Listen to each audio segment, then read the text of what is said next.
ફરી જીવી જાણ. ભાગ 16. હા, હું જાણું છું.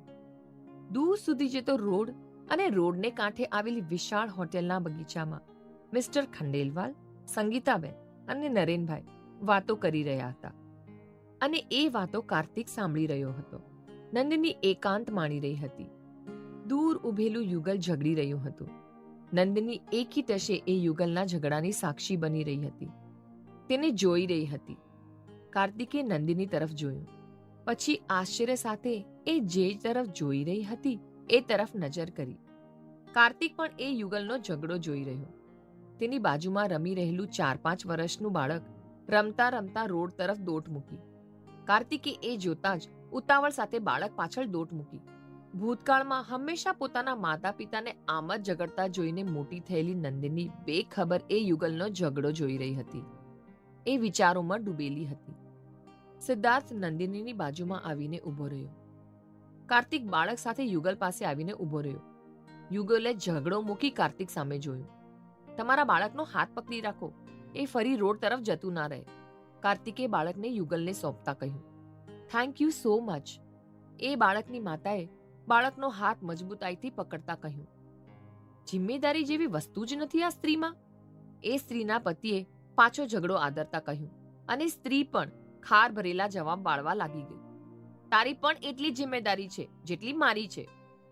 2 કદમ પાછળ હટેલો કાર્તિક નિસાસો નાખી યુગલ પાસે પાછો આવ્યો. નંદિની એ તરફ જોઈ રહી કે કાર્તિક શું કરવા જઈ રહ્યો છે.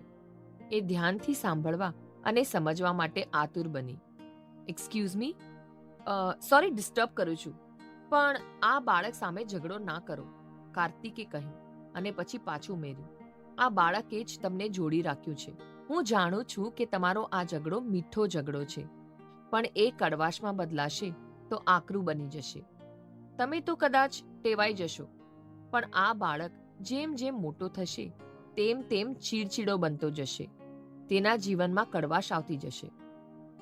સામે ઉભેલું યુગલ જાણે કાર્તિક પાસે કોઈ સારો પાઠ ભણી રહ્યું હોય તેમ કાર્તિકને સાંભળી રહ્યું હતું. કાર્તિકે પોતાની વાત પૂરી કરી. બાળક પર હાથ ફેરવી જવા માટે કદમ માંડ્યા. ત્યાં જ એ સ્ત્રી બોલી ઉઠી. તમારી સમજાવવાની રીત અદ્ભુત છે. શું તમે જાણો છો?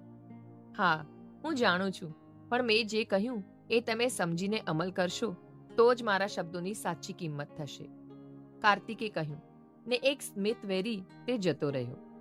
એ યુગલ નિશબ્દ બની ગયું અને કાર્તિકના કહ્યાની અસર હોય તેમ શાંત બની એકબીજાને જોઈ રહ્યું.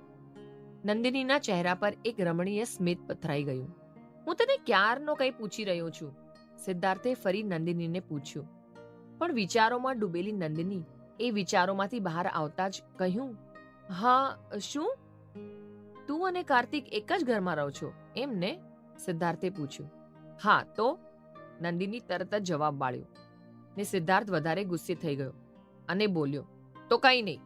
કાર્તિક સિદ્ધાર્થ અને નંદિનીની પાસે આવીને ઊભો રહ્યો.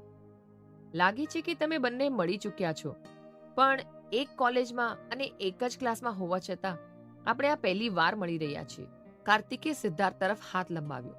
સિદ્ધાર્થે પણ હાથ મિલાવતા કહ્યું, પણ હું તમને ઓળખું છું. તું એકમાત્ર વ્યક્તિ છે જેની સાથે નંદિની વાત કરવાનું પસંદ કરે છે. સિદ્ધાર્થે નંદિની તરફ જોયું.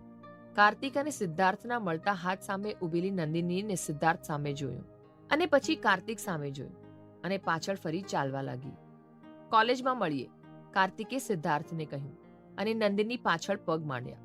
હું અત્યારથી જ પાછળ હટી જાઉં એમાં જ મારી ભલાઈ છે, પણ કેમ હું પાછળ હટી નથી શકતો? હું જે અનુભવું છું એ અપનાવવું કેમ આટલું અઘરું છે? નંદિની અને કાર્તિકને એક સાથે ચાલતા જોઈ સિદ્ધાર્થ કહી રહ્યો હતો ને પોતાની જાતને સમજાવવાનો અસફળ પ્રયાસ કરી રહ્યો હતો.